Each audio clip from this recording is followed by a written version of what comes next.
Okay, it's almost 8 o'clock. We've got an early start today. It's 6.5 hour drive, 484 kilometers to Fort Simpson, and ETA is almost 3:30 according to Google. Navman says 4:30 and he says 484, so they agree on the distance. Navman said I've got to go across a ferry. Well, I'm assuming that the water will be frozen, so I won't need to go on a ferry, or else it'll be big trouble. I've just dropped the key off at the office, and it says sorry, full tonight. So that was a bit of luck for me. I got a accommodation. So it says left. So take the next left onto 50th Google says south, left. Then turn right onto 55th Street. Oh, here we go.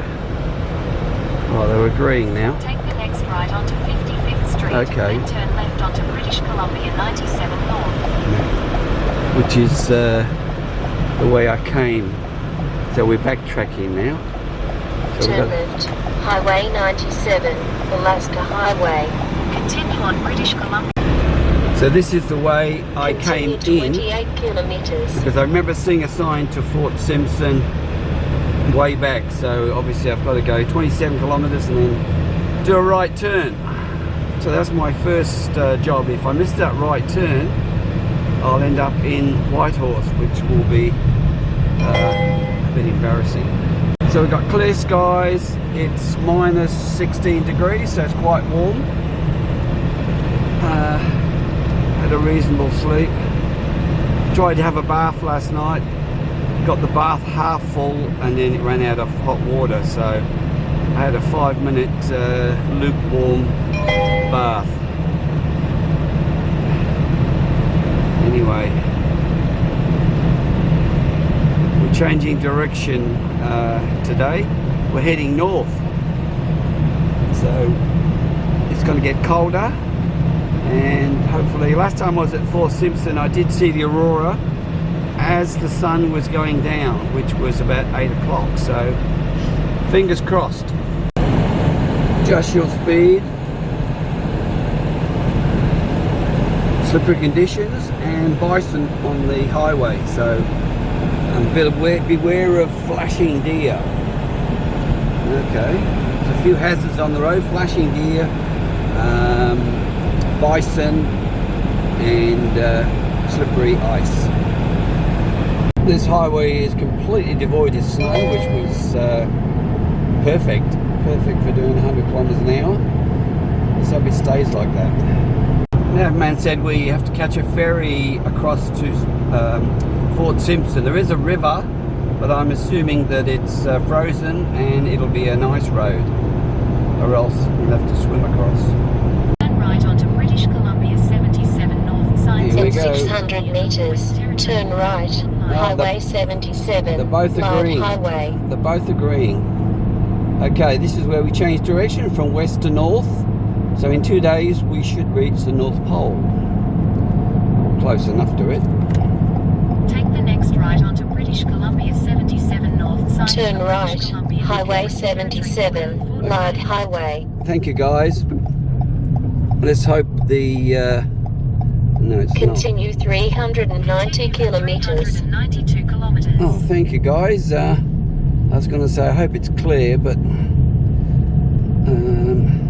long as it's not blocked and I don't need chains, I'll be happy.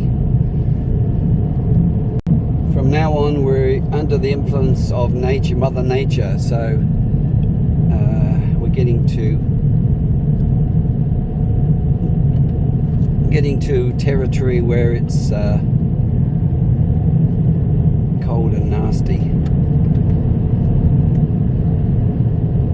We're getting towards the wilderness now, so I'm not sure what the road conditions are going to be like, how often they grade it.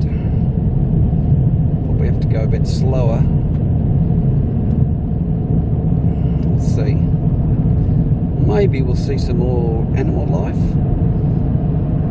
Maximum 80 kilometers an hour. Okay, that's about my speed anyway.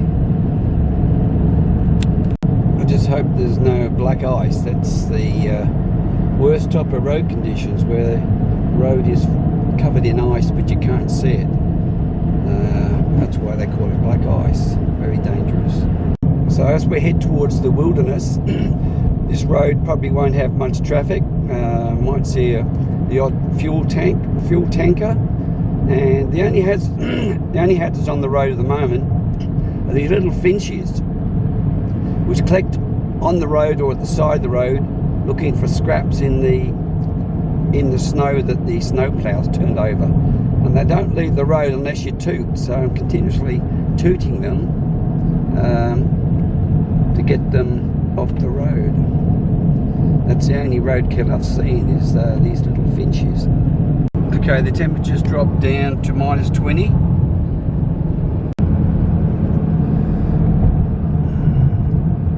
There's a guy having a rest. I'm hoping on this road I might see a yowie or a Sasquatch, one more snowman, Yeti, one of those guys, maybe even Santa. After an hour of driving, I just saw my first car past me heading south. So you wouldn't want to break down on this road. Might have a long wait.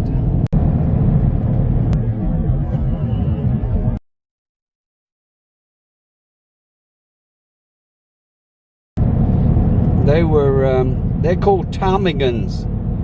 They normally turn white in winter, and they're black or dark coloured in the summer. So they must have changed colour already. They turn white in the winter so they can blend in with the snow, so for safety.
ferry, 500 metres.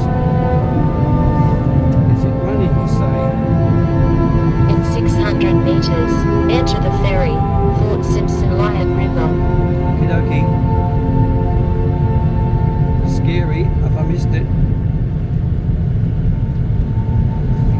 In 500 meters.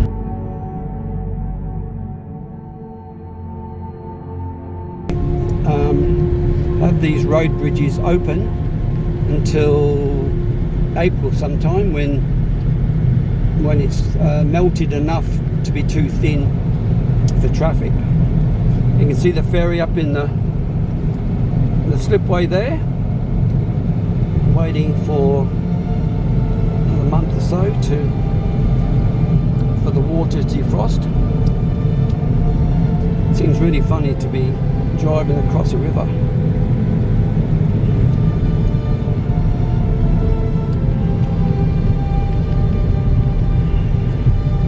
There we go.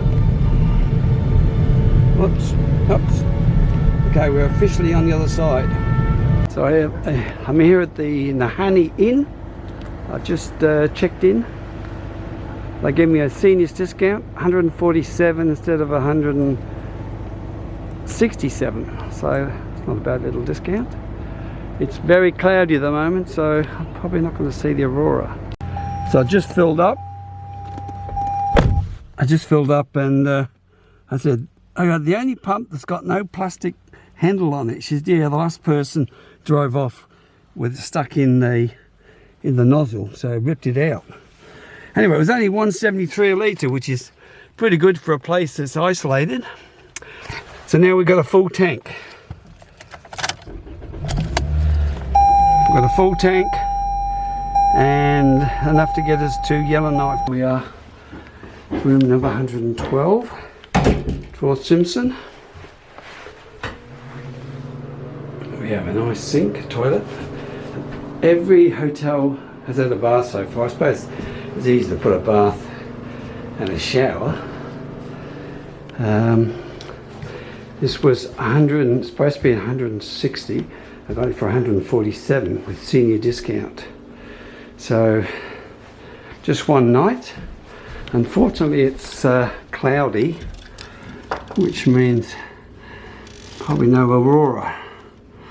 I'll check it out in a couple of hours anyway. It's only 3:15 at the moment, so and there's no coffee machine here, which is fridge full of nothing. No coffee machine, that's a bit of bad luck. Anyway, just one night, and then to Yellowknife tomorrow.